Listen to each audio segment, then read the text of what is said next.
He's editor-in-chief of Breitbart News and a New York Times best-selling author. And on this podcast, he brings deep research, prescient analysis, and world-class guests. He's Alex Marlow, and this is The Alex Marlow Show. All right, welcome to The Marlow Show. It's going to be a Nolte show today. I'm scrambling today, running around, getting a lot done, and I'll tell you, on those types of days, my best bet of bringing you a high-quality program is to get my real-life godfather, John Nolte, here. He's at Nolte NC, as in North Carolina, on Twitter. His book, Borrowed Time, his novel, is fantastic, and you all should read it. It is on my set somewhere. I think there might be a Little League picture covering it up at this point, but it's back there somewhere. So John is the best, and we love having him. Your books right there. Oh, good. Yeah, that's not in the frame. So thanks, John. Appreciate it. Yeah, whatever I can do. Perfect. That's it. Superman is in the frame, but not my books. I do have some cool news for the show. Is that we've got a new sponsor, terrific sponsor, a sponsor that shares your values. I know this. My new cell phone provider, Patriot Mobile. There's a lot of cell phone service providers out there, and I saw one the other night claiming that they share my values and quote stand for something. What do they stand for? They wave flags, but they aren't specific. That's why I chose Patriot Mobile, because I know exactly what they stand for, and they aren't shy about it. Patriot Mobile stands for the lives of the unborn and actively participate in the March for Life. We love the March for Life. Always have. Guys, I tell you about this all the time. When I lived in Foggy Bottom near the Lincoln Memorial, one of the best times of the year was March for Lifetime. They also donate millions of dollars to organizations that protect the unborn. They stand for the Second Amendment. They partner with organizations that actively fight for your right to protect yourself and your family. They honor and support our veterans and first responders. Patriot Mobile is America's only Christian conservative wireless provider who truly shares your values. And Patriot Mobile gives you freedom to choose the best network for you because they have access to all three major networks. So it's the ultimate win-win here. So right now you can get a free month when you go to patriotmobile.com/Alex or dial 972-PATRIOT. So patriotmobile.com/Alex or 972-PATRIOT. Keep your number, keep your phone, or you can upgrade. It's up to you. Talk is cheap. Join the only cell company that actually lives your values. That's Patriot Mobile. Go to patriotmobile.com/Alex for your free month of service. patriotmobile.com/Alex. That number again is 972-PATRIOT. Guys, if you're on the fence, these advertisers help make the show possible to grow. So highly recommend you check it out. John, some breaking news today. A couple of things that I want to get your take on right away. You're a creature who does very well on X, the Everything app, formerly known as Twitter. And the CEO of X, the Everything app, is a guy named Elon Musk. You may have heard of him, famous guy. And it runs a lot of companies. He was a government employee for a little bit.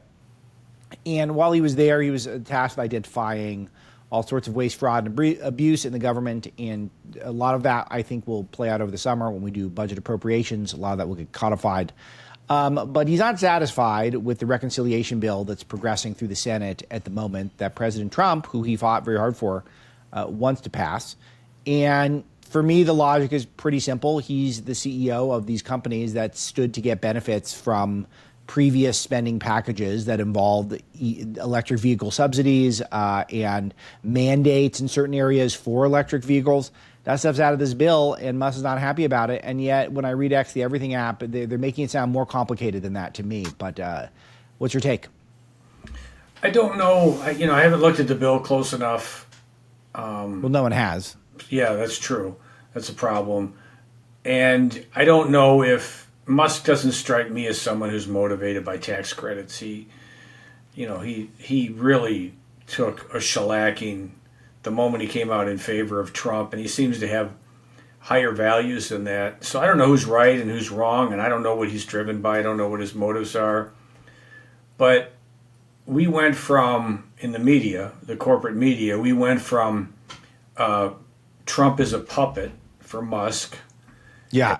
And now they're at each other's throats publicly, and Trump's not getting any credit for that. They're just laughing at Trump as though him being at odds with his biggest backer, his biggest billionaire backer, is not a credit to him.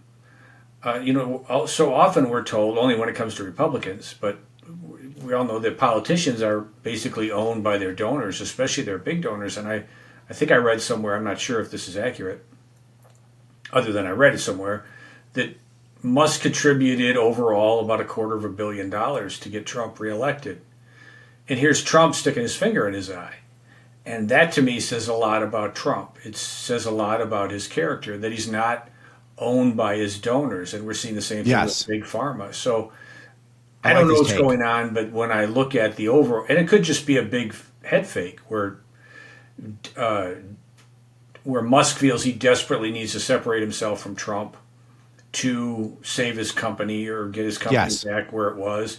And it doesn't hurt Trump to stick his finger in the eye of his biggest backers. So it might just be a pretty grand political play.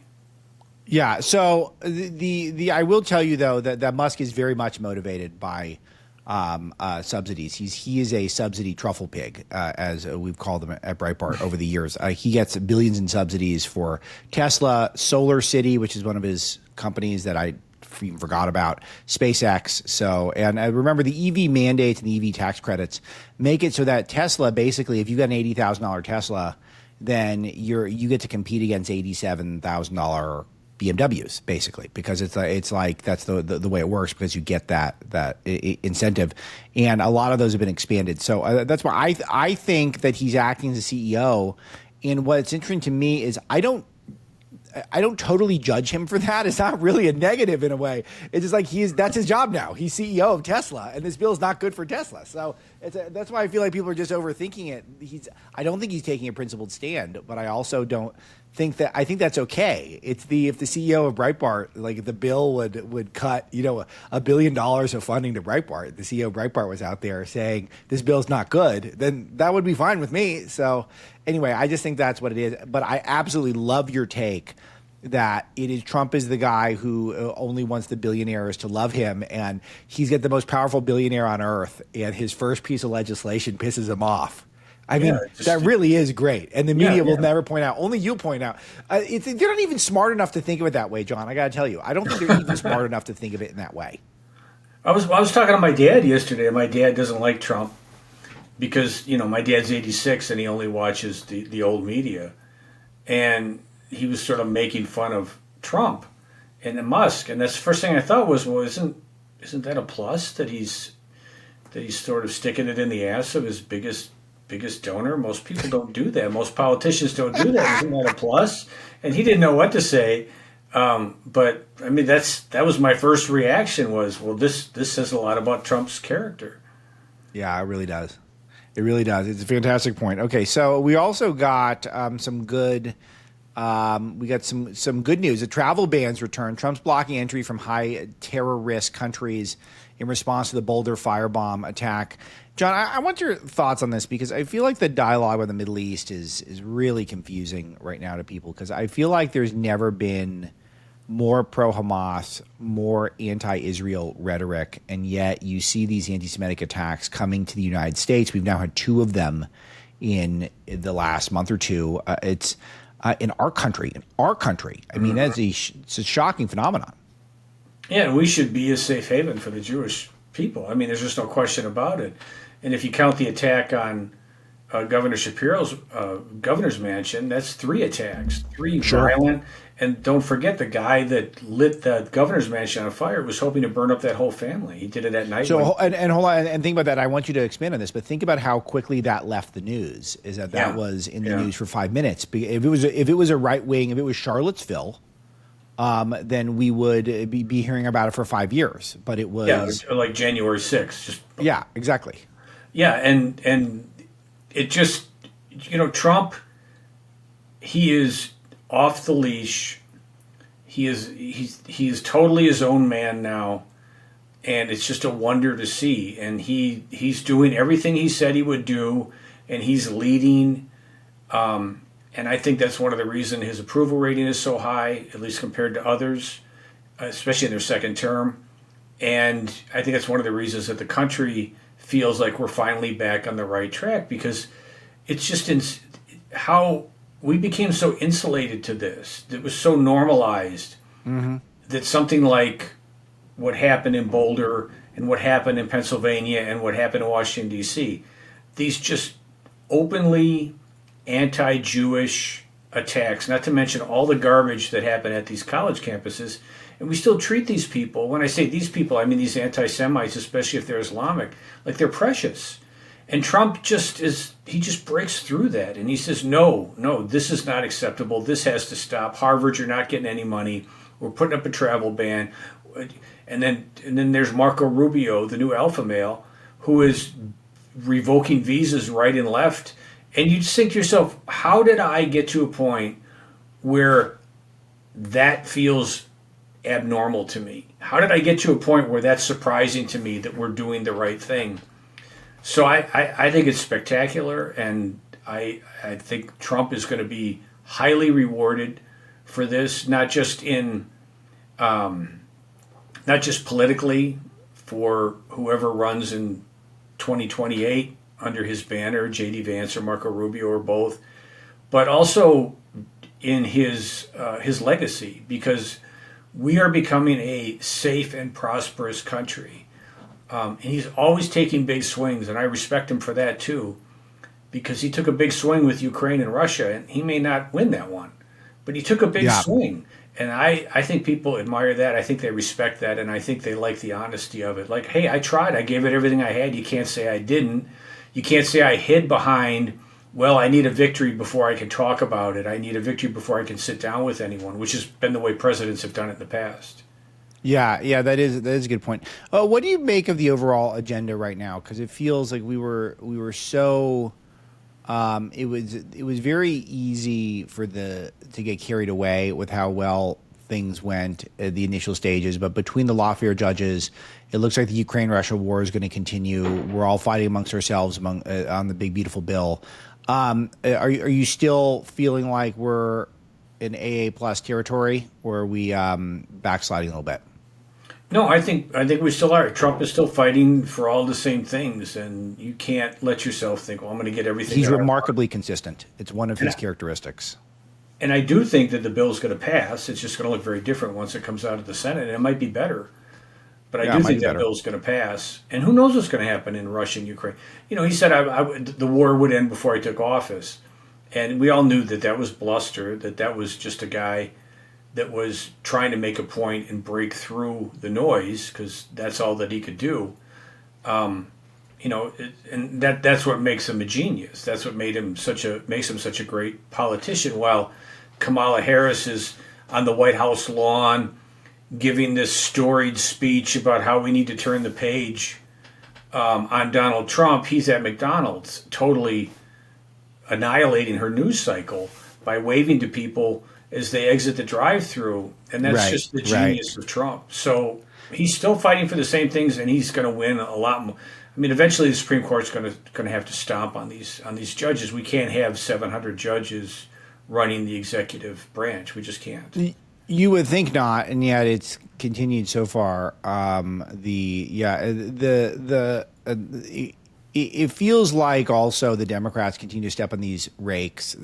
Which has been something we've talked about, John, on the show. But you get a DACA recipient who's sent to prison for buying guns for a Mexican cartel. We just had that exclusive story at Breitbart. We got the clamoring to champion Abrego Garcia, who clearly was involved in human trafficking. Judge Boasberg now today we're seeing is going to allow for illegal aliens who were deported to El Salvador to appeal to come back. I mean, these are terrible looks for the left. I mean, it's just one after the next. They really are just still unbelievably lost. Are you seeing that they're able to? Are they gathering themselves at all? Are they finding any narratives that you feel like could be effective? If you look at what Democrats are in favor of today, it's allowing men to steal women's accomplishments in sports and then humiliate them further by watching them undress and shower afterwards. Democrats are for illegal aliens, especially criminal illegal aliens. Those are the only things they have any energy about. They want to raise taxes, and they want to empty the prisons. They want to judge you by the color of your skin. They are an absolute mess. But as I've said many times before, and I told people, and I remember telling Steve Bannon this when he was doing his show, that the problem for Democrats is that their coalition is a Jenga tower, and it's built by all these different special interest groups. And the moment someone comes along and pulls one out, or the moment they try to add one that makes the rest of them unhappy, it all comes down. And that's what's happened to them. That's why their approval rating is 16%, and Trump's is somewhere between 48 and 53%. Yeah, it is. It is pretty unbelievable that that's where they are now. It is pretty stunning that they just feel like they cannot figure out anything that's working. And I feel like this has been a long time of them not having any real successful pushback. And now they're fighting amongst themselves with the Jake Tapper book, which we discussed, John. And they're also queering our kids. Don't forget that. That's something else. Yeah, they are queering kids. Yeah, let's do some pride talk in a second. But I want to get your take on Karine Jean-Pierre, who Tapper and Alex Thompson completely spared in Original Sin, even though she was with Joe Biden constantly, you would assume. And if she wasn't, then why didn't anyone raise this, that the White House press secretary, who should theoretically be shadowing the president at all times, no one made this observation before, so she should be shadowing him so she can communicate on his behalf to the public. So either she wasn't shadowing him at all times, or she was and she didn't care, and now she's writing a book how she needs to leave the party. And just note that she was, this is her angle to sell books, obviously, but she was spared by the Original Sin book, that she was completely free of blame. And I note the pattern that Tapper and Thompson only went after people who will never be in power again. They didn't go after anyone who will assume power ever again. And that was the pattern in the book. Yeah, and one of the things that I saw Tapper and Thompson say, and I'll get to KJP, but I think it fits, is that one of the reasons we can't blame Democrats is because Biden was hidden from them for 2 years, 2023 and 2024. And again, that is just an absolute lie. I don't deny that Biden was hidden from them, but hiding Grandpa from people who should be seeing Grandpa is a big tell that there's something wrong. So what were these Democrats seeing that Jake Tapper's excusing only because he wants to do business with them in the future, only for his own mercenary and political purposes? They were seeing the same thing we were seeing. They were seeing Grandpa on TV lost, but they weren't allowed to see Grandpa on their own, and yet they told us that he was fine. So that's not an excuse. And KJP, she's another one. And the reason that they didn't go after her is because Tapper's thinking, well, I might want to do business with her someday. I might want exactly. to call That's right. That was my exact theory. Yeah, that's all it's about. It's just that transactional nature. But the thing about KJP is that she is one of those people that you come across in life, and you come across a lot in Washington, where they're not smart, and KJP is not a smart person. She's not a bright person. But what they lack in intelligence, they make up for in ruthless cunning. And the way that they get over on smart people, and the way that they get ahead, is that they're willing to say and do things that you and I and normal people aren't, because we're not willing to get into the gutter with her. So she's willing to get so shameless, and this is her cunning, that she says, well, now I'm an independent, and now I'm going to tell the truth. And she was so shameless on the podium with the cheap fake stuff, and that's just something that you and I would never do, because we have some self-respect, and we believe in honesty, and that doesn't make us special, that makes us normal. But that's how people like her get ahead. It's just that ruthless cunning that you can't overcome because you're just not willing to play that game. And then they get their way. They get ahead. It really is a town where ambition is way more important than brains. But it's good to know that. I'm glad I was there, John, because a lot of these things that you hear people talk about on talk radio and on the X app, they're not true, and yet they're very popular. But some things are, like the military-industrial complex, like very much real, and like I was shocked by it when I got there. Like there's no way they're just sending us to war to make money. Like, oh yeah, they do. They absolutely do. Yeah, they do. And like you think people can't be that evil. Oh no, they are. Absolutely they are. And they all live in Washington. And it's one of these things where it is nice to go, but that is one of the things you realize is that the people who get to the top in politics are they're not, Tom Cotton double Harvard. Like that's the exception. It's the people who are just see themselves in power. She referred to herself, KJP, as a historical figure. That's how she regards herself. We regard her as a historical embarrassment and a moron, but that's not how she walks around every day. She walks around every day puffed up, thinking that she really is a great person who's got an amazing She's a story to very tell. mean-spirited buffoon, and she understood that she could take full advantage of the woke terror because she's black, she's a woman, and she's a lesbian. And all of that cunning, that ruthless cunning, put her in a position she had no ability to do.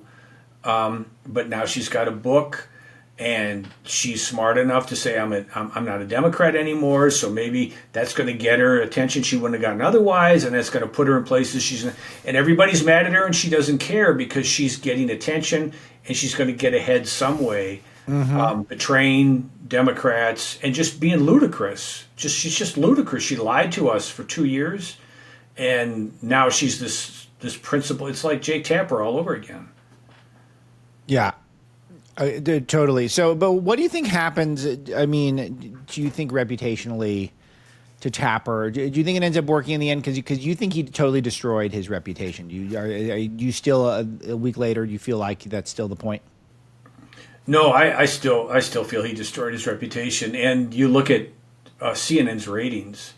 I mean, they averaged 374,000 total primetime viewers last week. I mean, that is test pattern ratings. You look at the ratings for reruns of The Riflemen or Bonanza or I Love Lucy on these shows you get over the air, on these channels you get over the air, and they're twice as high as that. So it's just, he's totally this is going to stick to him forever. He's never going to be able to live this down because he never confessed what he truly did and asked to be forgiven. He just thought he could walk through it, and in his own little bubbled world, maybe he did. But his reputation shot. KJP, her reputation shot. But there's that left-wing affirmative action infrastructure that always makes sure that these people land on their feet. So KJP will end up on a board somewhere. She'll be utterly useless. Sure. She'll be Hunter Biden, but she'll end up on a board somewhere because she'll fill a box of people, or someone's going to reward her because she said the things. It's these book deals where, a politician gets $10 million to write a book. It's just a payoff, and it's a way to legally pay them off. No, I'm waiting for the Biden book payoff because that's all. It's all. I guarantee you that was negotiated. Yep. I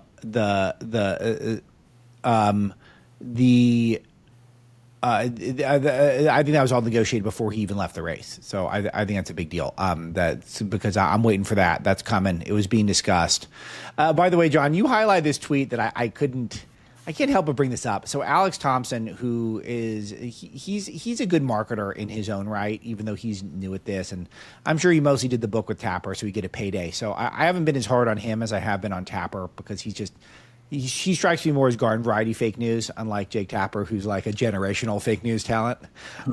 He is declared, if you don't tell the truth, off the record no longer applies. Like where did this come from? How did he? New rule. How did he come up with this rule? I gotta tell you, John, my life would have been a lot easier if I didn't have to honor off the records that were BS that were told to me over the years. Yeah, if a source lies to you, you should burn them. That's how you stop sources from lying to you. And so why is Alex Thompson all of a sudden have this new rule when it comes to, here, Democrats are furious with KJP. So what does Alex Thompson do? He comes up with a new rule to embarrass KJP. All of a sudden, if a source lies to me, I'm going to burn you. Well, all those sources lied to him for all those years telling him Biden was okay. Why doesn't he burn them? Well, because he wants to do business with them. He likes the lies they tell him because they allow him to write fake news and say, well, that's what a source told me. And there's this, there used to be this philosophy that if a source lied to you, you burned them because that's how you stop sources from lying to you. But now that reporters have become stenographers for the powerful, they don't care because they just want to write what the powerful tell them, especially if it fits within their left-wing agenda. There's no principle there, not at all. I mean, the people who lied to us about Biden, I mean, that's the worst lie in my lifetime. It's worse than Watergate, which was just a dumb cover-up. This is the President of the United States being totally out of it, and who knows who was in charge. And this guy won't burn the people that covered that up. You know, him and Tapper, just like you said, burned that little 5-6 people. But everyone else is Snow White. Yeah, everyone else cool. No, everyone else is good, actually. Like, Harris comes off as better, as I said, that she only took the nomination out of duty. She didn't use ruthless cunning and you know, the fact that she has powerful donors and backers to get the nomination. She just got it because she was just there and she felt the responsibility to do it. I mean, like that type of Chuck Schumer comes off as great. Chuck Schumer was the only one who dared to call out Mike Donnellan, who was behind the cover-up. Like, all right, whatever. John, I want to ask you about the investigations into Biden. James Comer announced investigations. There's people are going to be looking at the Autopen. The Autopen, I feel like, has legs because I'm trying to see if this thing just becomes a flash in the pan where we just talk about it. And Comer, who I like very much, I think is very high integrity. You know, his investigations, I think, yielded some good information about the Bidens, but nothing that got them put behind bars. Maybe it would have had it not been for the pardons. But, you know, I always keep my expectations very muted on those things. Yeah. But I'm trying to figure out, could there be something lasting here? And I think the Autopen might be the place to go. Like, maybe there's something that was done with that Autopen that if we have a consensus now that Biden was barely functional, then maybe some of that's illegal, perhaps? Well, what do we think? Yeah, I hope that they take the investigation very seriously within the White House. You know, I hope they don't treat it like they did the 2020 election when they said that wasn't honest, because I thought that was a bit of a clown show where they hurt their own case terribly. So I hope they treat this honestly and seriously, and let serious people do serious work on it and not try to get a daily news story out of it, because it's a very big deal when there is a very good possibility that unelected people were making policy using an Autopen to allow 20 million illegal third worlders into the country, put 235 judges on the federal bench, radical left-wing federal judges, and all these executive actions, not to mention these unforgivable pardons, especially of people like Dr. Fauci and Hunter Biden. Sure. That needs serious investigation, and it's really disgusting. And it's another knock against the media that's already lost its credibility, that they're not the ones that are all over this, because any news outlet that is interested in the truth, they're just interested in a great story. This is a great story. Who the hell was using the Autopen? How was the Autopen used? Show us the details on this. File the lawsuits to see the documents. And they're just wrist-flicking it. They're just, it's the Washington Post today called it an alleged cover-up. There's nothing alleged about the cover-up. I mean, but that's just how corrupt they are. They're not even interested in a great story, because they know that if they look into it, they might find something they don't like. Like maybe Dr. Fauci shouldn't have been pardoned. And what happens then? Well, their precious Dr. Fauci all of a sudden finds himself investigated. Same with Hunter Biden. Same with the people who futzed with the pen. You know, we've heard Elizabeth Warren's name listed. She's a precious. So it just tells you how awful the media is. And Trump is just bravely just punching him in the face every day with this stuff. He will not be intimidated away, which we know Mitt Romney or John McCain or George W. Bush would have been. The media was very easily was able to intimidate those three. Yeah, that's right. And so I hopefully all this ends up in a damaged establishment media. I mean, I think that's sort of the best case scenario, that people trust the establishment media even less, and we're just going to have to work stuff out ourselves. Like, that would be nice if we went back to that premise where we were just ignoring them, and then we could do what we want to do and let the chips fall where they may. I think that we would be experimenting with that for a little while is probably pretty welcome. I'm happy to see CNN's ratings are down, John, even though the Tapper is, the hottest reporter in the world. No one's tuning into his show. I find that to be unbelievable and frankly pretty surprising, and I think great. What's your take? Yeah, it's what's happening to CNN and to MSNBC, just at a lesser, but still MSNBC's taking a pretty good beating in their ratings too.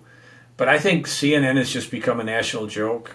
I think one of the reasons their ratings are down recently is because of the Tapper book. People are just disgusted.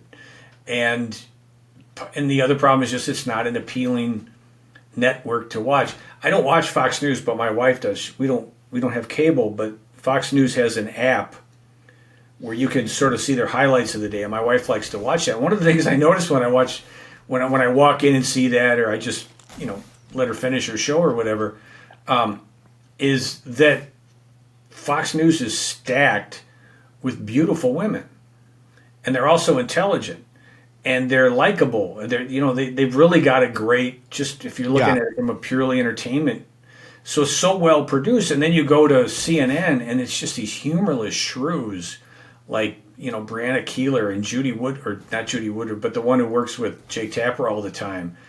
And that's another big part of their problem. But if CNN were interested in ratings, even a little interested in ratings, as opposed to pushing their agenda, even as they collapse into a black hole, they would give Scott Jennings a primetime show. He's the hottest guy on there. He's the most interesting guy on there. He's the only reason that Abby Phillips' show is doing anything respectable in the ratings. And his clips, when you go watch his clips on X, he gets millions of views. But they won't give him his own. Maybe they're planning on it. But I would give the guy a primetime show. I mean, who wouldn't watch that? But I just don't think they're going to do it. I just find it unbelievable that their ratings were terrible, and then they hired back Stelter. I mean, don't you think that was like they hired him back, and and Maggie Haberman got a Pulitzer for the fake Russia reporting, and she got hired. Like she never lost her job, and they've got these people who are not good. They're not really good on camera. I mean, there's some people like a Van Jones who they've got. Van Jones, I hate a lot of what Van Jones says, and he makes me very irritated a lot of the time because of how much I don't like it. But I understand that he's good at TV. But then they get people like good TV. Yes, he is. Yeah, like Manu Raju and David Chalian, and there's Paul Begala. Like it's there's these people who are not very good at TV that they continue to keep around, and I don't. There's the one woman who's their political coordinator, Gloria Borger. She's still there. I mean, she was there forever if she wasn't, and she's just like not good at TV. And it's like why? Like what is their take on this? Like why do they have to? She left last year. They finally got rid of her, but it was like she was terrible for 20 years, and they just keep her around. Yeah, it's just the most unappealing group of people. They have no, I understood why people enjoyed Rachel Maddow's show. I don't see that in her I've anymore. Always said that. She's sort of spent now. But at first, she had a good personality. She seemed very likable. Now she just seems tired of the whole thing. She's just sort of going through the motions. You don't see. No, she doesn't want to be there. It's very clear she doesn't want to be there, and she doesn't buy into what she's doing. She doesn't think she's making a difference at this point, which I think is. But it's important. A lot of money. So when you get rich, and I'm guessing she doesn't have children to give her money to. So I don't really know. Like she's got very little motivation to keep going. So which is great for us. I mean, her spark is gone. But I understood why people liked her because she was, there was something there. But it's just they're more concerned with ideology than they are with good TV or even interesting TV. Mm-hmm. And I think I told you the last time we spoke that I don't have to read Tapper's book. I don't have to watch it anymore. All I have to do is know what's in the news, what the event is, and I can tell you exactly how they're going to spin it, exactly how they're going to say it, because it's a very simple formula. Trump is always evil and wrong. That's all it is. And we must protect Democrats, and we must protect ourselves and our access to Democrats. So it's very easy to see, and there's just nothing interesting or surprising anymore on CNN, except Scott Jennings, who is smart and quick on his feet, and he's got a good personality. He's got a good sense of humor about him. Yeah. And that guy should be doing 9 o'clock at CNN. And the fact that he's not, and they've got some stiff there named Anderson Cooper, who's basically a wax figure now, it just tells you that within 10 years, if not longer, CNN will not be able to survive on cable, especially. I don't know whether they're only able to now because of the carriage fees, right? I mean, just the bundling is the only. The carriage fees and the pharmaceutical ads. If Trump outlaws pharmaceutical ads, that's going to. I can tell you nothing scares cable more than that. But I just don't see them surviving on cable. They're going to be an add-on for HBO Max, a free add-on that nobody watches. It's going to be like Al Jazeera America was 10 years ago. It's there, but nobody pays attention to it anymore. Yeah. Okay. So let me ask you, John, about the Pride stuff. Again, the country's schizophrenic on this is that Walmart still got the LGBT items for children. We were reporting on that. And then tons of like perverted stuff for adults, which that was kind of even more shocking. I mean, I normally talk more about the children's stuff because I think adults are free to do what they want to do. But it is interesting that Walmart, which is thought of as a conservative Christian company, I have a lot of disdain for Walmart though, because I don't like what they do to small businesses where they move in and they would charge. They basically take losses for a while to put all the mom and pop shops out of business, which I hate that stuff. But they're ostensibly a Christian conservative business. They give a lot of people jobs. Whenever I go over there, it always seems like a very well run business. There's one in my neighborhood. I don't frequent it, but I go sometimes and. There's a lot to say that's nice about it, but there's all these selling all this really over the top kink stuff, like cross dressing lingerie panties on like what is this? They say stretchy briefs for just bizarre. I mean these are for strap-ons. Like I'm looking at this like $5 strap-on thing. Like what is this? Like why is this at Walmart? I mean, do they need? I guess the thought is just sell everything, but I mean, does it have to literally be everything?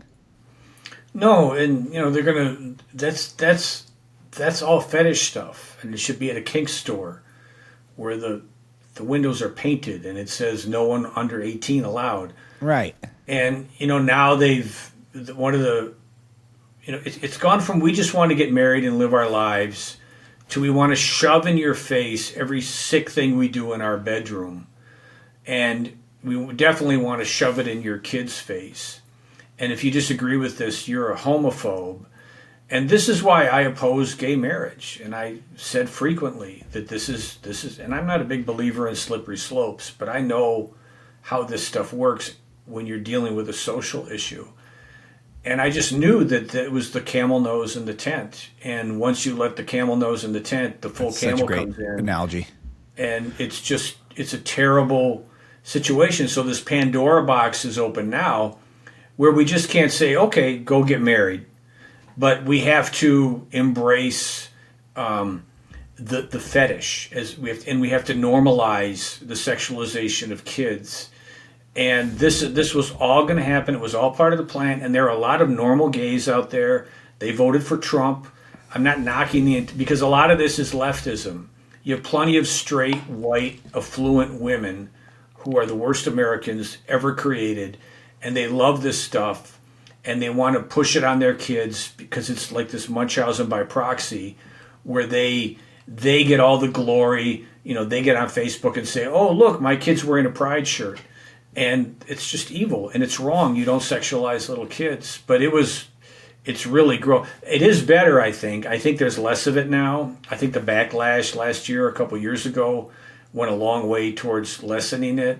But when you go to Disney and Disney Plus and they've got the Pride thing on there, and Disney Plus is supposed to be for kids, it's just demonic. And I don't know if we're ever going to be able to put the toothpaste back in the tube. I just don't know. But people pushing back.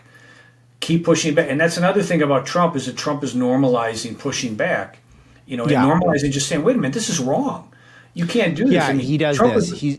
He doesn't, and I love this about Trump is that he seems to speak out with clarity. And John, we've we've had so many wonderful homosexuals who have worked for us at Breitbart and still do. So it's not, I really try not to think about this stuff, but I was right with you with same-sex marriage. I was very much opposed to it for exactly this reason.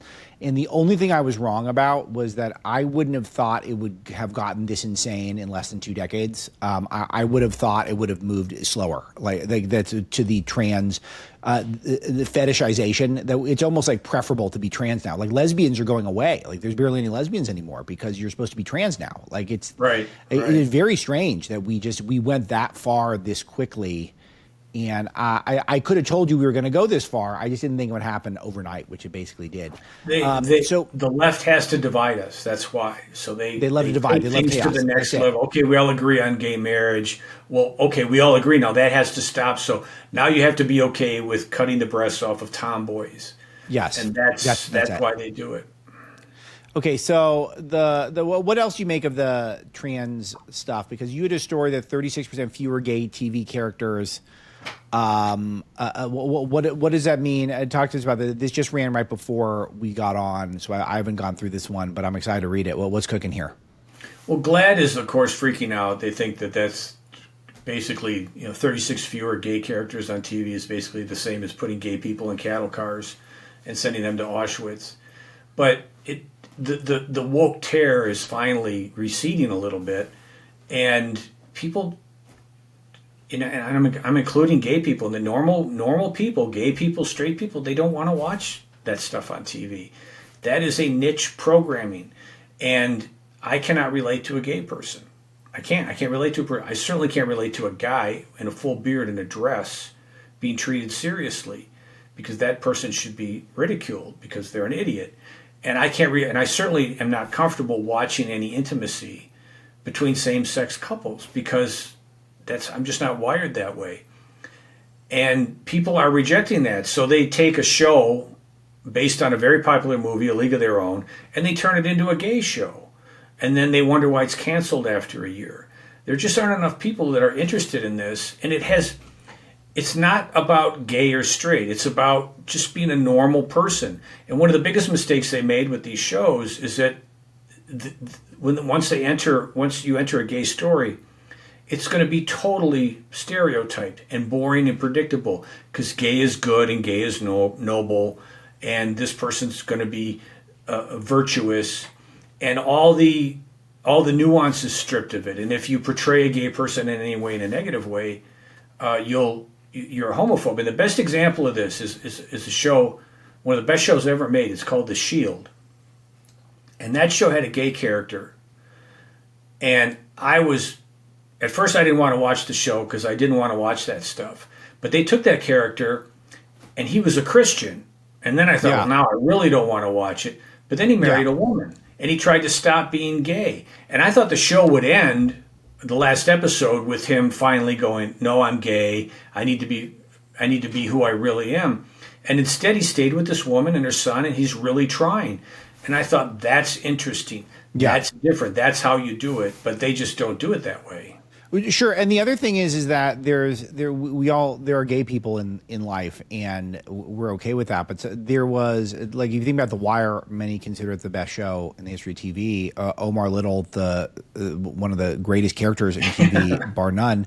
He's gay, but he's gay because it's the more interesting choice. Like if you're putting that show together, that is a much more interesting choice there. It was not an agenda. Like it did not come out of some agenda. It came out of, wouldn't this be super interesting if this badass gang member who was basically, the vigilante Robin Hood-like figure in the streets of Baltimore also was gay. Yep. And it's like that's interesting to me. We all love Omar. We could have done that 25, 30 years ago. We can't now. It's just every time you see the gay plot line, it doesn't feel like it comes from a place. It feels like it comes from a place of agenda pushing. Over the years have been acquainted with Bret Easton Ellis, the author, and we're friends to an extent. And he is a gay guy, and when he writes gay characters, it makes sense because obviously personal experience. It's not agenda, and he would be repulsed if they were adding more agenda to his stuff. I know that, and that's we can live with that. The issue is that it's the South Park joke about Lucasfilm, where we just make it lame and gay and add a chick in it, and that's all Kathleen Kennedy would do to stuff. Like that's what they do.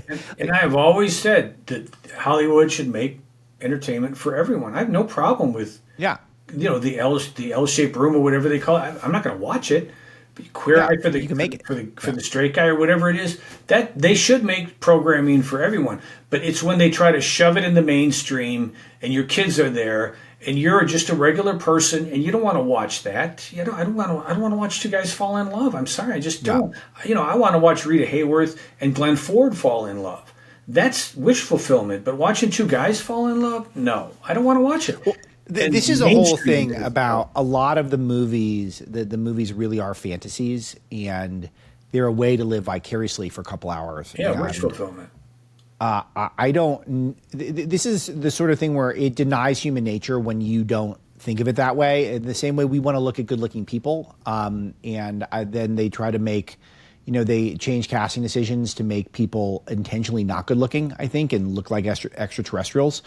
Like in the case of Snow White, where they picked a not particularly good-looking Snow White for some agenda, obviously, and like it's very strange when they do that because it's not. We don't want to watch that. We want to watch a gorgeous Snow White. We don't want to watch it's Snow White who looks like E.T. And it's just one of these things where I don't know why they clearly deny that stuff. John, I got to double back on the Musk stuff because playing out while we're recording. Musk has tweeted that Trump would not have won without Musk. Even though Trump did win the first time without Musk, and he didn't survive an assassination attempt that time.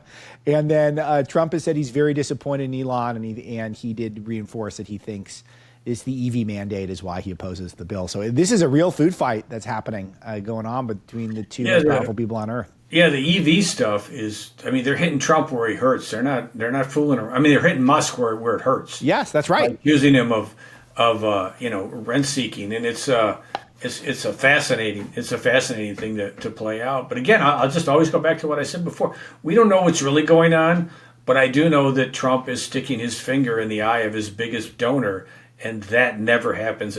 How many times did Barack Obama piss off George Soros? Zero. Well, zero. I'll give you some insider stuff on this. I talked to Boyle about this, Matt Boyle, our Washington bureau chief, and he said there's a lot of people in right-wing circles who are keeping the gloves down on Musk because they have this fantasy of him funding all right-wing Republican campaigns forever. And Boyle was saying flat out he does not think that's going to happen. And that was Boyle's take, is he thinks these people live in dream worlds, but he thinks that is a thing, that there are people who are holding back because they are hoping Musk will give them money. Sure, and that's how it works. That's how it's always worked. So I'm not surprised by that at all. But Trump's not holding back, and he, Trump has 3.5 years to go. He's got the midterms to worry about. That'll be part of his legacy. Part of his legacy will be if whoever comes after him on the Republican, a J.D. Vance gets elected. He has something. It's not like it's just his second term, and he could just say, well, it doesn't matter anymore who I make angry. I mean, this is a risky move on his part that could have some. I mean, imagine if Democrats win control of the House. I mean, the investigations, the everything's going to get bogged down. So there's a risk he's taking in defying Elon Musk and going after him as hard as he's going. And I've never seen anybody do that with a big time donor before. I don't remember George Bush. He's an amazing person. He's so consistent. He's so consistent that he does this. He really does keep promises unlike anyone. He's just determined to keep promises, which is so amazing that a guy who is branded a liar more than any other the politician I've ever seen is the one who clearly has the most adherence to his own principles when he's trying to govern. Just amazing stuff. John, a couple other ones. You mentioned Obama. George Clooney is out there saying everybody worries about being targeted by Trump, talking about journalists. He's got his stupid hair dye for his play, and he keeps getting nice coverage from the media. He's aging pretty rapidly, it looks like, but he's still Obama's mouthpiece. So what are we to read into this? Well, I'm going to defend the hair dye because he's trying to look like Edward Murrow during that time. So I've always defended him on the hair dye. This is important, and I'm with you on this. I do want to note, though, it does look weird. I understand it, but it does look weird. The face is too old. for the brown hair. But Clooney, what the privileged, Clooney's one of the most privileged people on the planet, really in the history of mankind. He was born into a Hollywood family. He's good looking, and a lot of that takes some work on his part. He probably has to work out a lot, but no matter how much I work out, I'm never going to look like George Clooney. And he's a millionaire, probably in the billions now with his tequila deal. He's got more freedom, artistic freedom, and political freedom than any generation in history. But these people have to paint themselves as martyrs. It's just one of the things that they love to do. And it used to be that celebrities were grateful for everything, even when they weren't grateful. Oh, I'm so lucky. I'm so blessed. I love my fans. I live in a great country. I don't deserve this, but I'm very fortunate, and I thank God for it every day. And even if they were lying, that's what they did. They showed some humility, some self-deprecation. But Clooney, one of the most privileged people, a Nepo baby, has to play the victim, has to say, oh, we're all worried about Trump targeting. What's Trump going to do to you? He can't shut down your stupid play. What do you think he's going to do? Do you think he's going to tweet something mean about you, which would only be on defense? Trump never starts a fight. So you just see this over and over again. Aside from occasionally with actresses he doesn't like. Yeah. That's it, though. Nothing where he actually wants a negotiation to happen. But they always start. And I tell you, I did read, and this is a little bit of a tangent, but I did read a little bit. I did read the excerpt of Tapper's book. I think it was in one of those fancy New Yorker or something. And the George Clooney ass kissing in that excerpt, that basically George Clooney is the savior of the third world. I just laughed at that. It was so pathetic how Alex Thompson and Jake Tapper spent not only paragraph after paragraph after paragraph, but their main excerpt that went out was kissing George Clooney's ass. It was, oh my God, it was so obsequious. I couldn't believe it. It is unbelievable because the book is just dishonest in that obviously it's I'm so glad you brought this up because I don't know, even in my review that I did on the show last week on this, I don't even think I brought this up exactly, but they completely ignore that obviously Clooney was soft pitching on behalf of Obama, and they write it like that wasn't what was happening, but of course that's what was happening. Anyone who has been in the news game for 5 minutes knows that that's what was happening. And they acted it like George Clooney was really this leader that all the Democrats just can't wait for Clooney specifically to weigh in. And it's like, no, it was why can't they wait for Clooney to weigh in? They can't wait for him to weigh in because he's best friends with the most powerful Democrat in the world. And he's the savior of the Sudan. Oh, what a brave and noble and selfless man. I mean, you could just see Jake Tapper going, please, George, please make a movie out of one of my terrible books. Please do that. And it's, oh God, it was just, that's awesome. That's awesome. That's awesome. John, last one for now. I know we can go longer as always. You're the absolute best. Nolte NC on Twitter. Borrowed Time is a fantastic novel that you should all read, and Clooney should make a movie of it. He really should. He'd probably do a good job with it. But the Paramount layoffs, where's Hollywood at right now? Because they're dropping some of the woke stuff, which is good, but I mean, it feels like it could be too late. So where are we here with the state of the entertainment industry? Well, what Disney just admitted, Bob Iger, the CEO of Disney, just admitted that streaming's a failure and that they've lost $4 billion on it. $4 billion. That's even a lot of money for Disney. And I mean, the whole Paramount deal, I think, is worth $9 billion. Yeah. And what they're discovering is that they can't be Netflix because Netflix cornered the market, flooded the market, and is creating entertainment for everyone. And Disney just decided, well, we're going to stick to Marvel and then they went woke and they destroyed all of those brands, and now they're losing a ton of money, and now they're laying more people off. And Paramount, they're in such a sticky situation because I think the Trump suit has a lot to do with it, because Skydance is looking at this and they're going, well, I mean, do we really want to bring on all these babies? Do we really want all these crybabies that are gonna make trouble for us at 60 Minutes? But what Paramount's doing is trying to make Paramount as viable as possible, and so they're cutting jobs and leaning up. So that's all that they can really do at this point. But then you have the whole issue with the SEC and Democrats saying they're going to sue you for, if you pay off Trump, we're going to sue you for doing a bribe. It's just become a big corporate mess, and I don't feel sorry for anyone. I don't even feel sorry for what's her name, the woman that runs Paramount. You probably remember Redstone, Sherry Redstone. Yeah, Sherry Redstone, because she was in charge for all these years, and she just let things get to this point. And where CBS News became a disgrace, and where it became a joke and just a left-wing lie factory, especially 60 Minutes. Now that she wants to sell, all of a sudden she's making all these pronouncements about wanting objective news. Whatever happens, they just all deserve it. I have no sympathy for any of them. They're all mercenary. John Nolte, you're an amazing person, and I love everything you do for me in my life and for Breitbart News and for the Marlowe Show. All right, guys. Thank you, sir. That's it for today. Thanks to Harry and Marcus for putting this together while Misty enjoys her break, and I'll talk to you tomorrow. He's editor-in-chief of Breitbart News and a New York Times best-selling author. And on this podcast, he brings deep research, prescient analysis, and world-class guests. He's Alex Marlowe. And this is The Alex Marlowe Show.